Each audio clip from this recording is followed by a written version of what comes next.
When we talk about going somewhere, we often use the words travel, journey, and trip.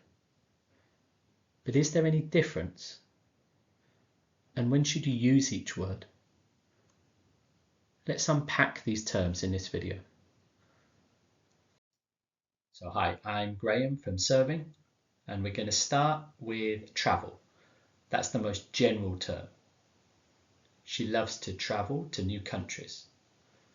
She's been traveling the world for the past year. I traveled from the UK to India by car. That's actually one I did a long time ago now. Air travel has become more expensive in recent years.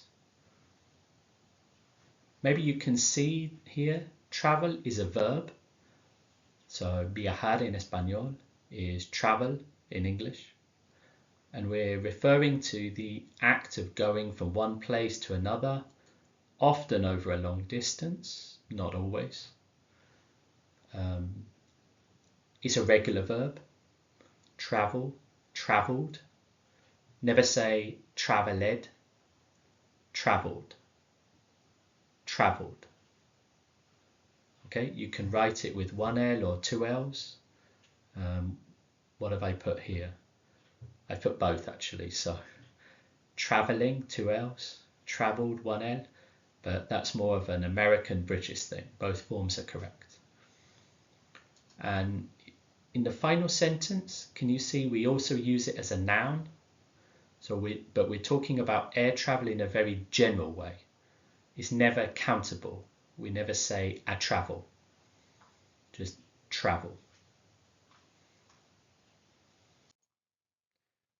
Okay, what about journey?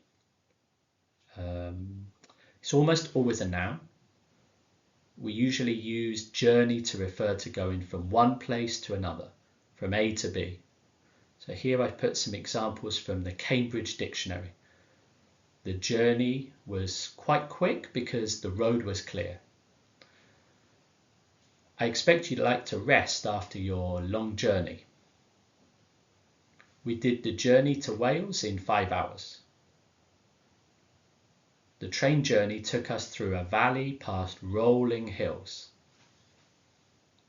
So it's common to use journey when we are in a vehicle, but sometimes we also use journey for a more spiritual and metaphorical change. So my journey to find myself led me to the Himalayas. That's not actually true. I never went to the Himalayas, but I'd like to. So finally, trip.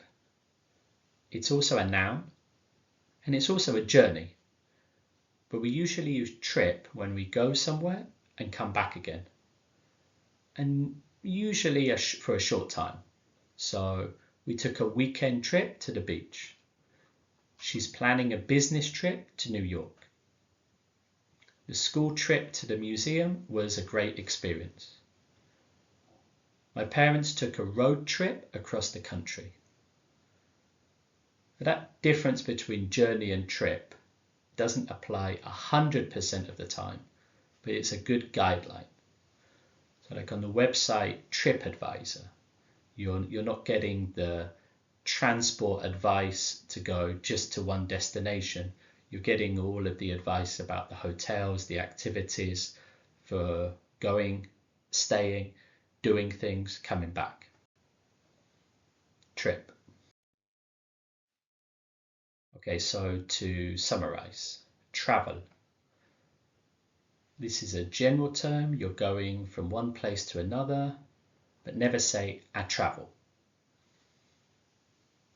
Journey, you're going from one place to another. You can definitely go on a journey. And trip, you're going to one place and then you're returning. You can also go on a trip, but you don't trip to New York. Okay, so you don't trip to New York, but you can have a fantastic trip to New York. Okay, or you can also go on a road trip, buy a van and go on a road trip. So the next time you're planning to go somewhere, Remember these distinctions between travel, journey, and trip, and choose the best word to describe your experience. Okay, that's all. Thanks for watching.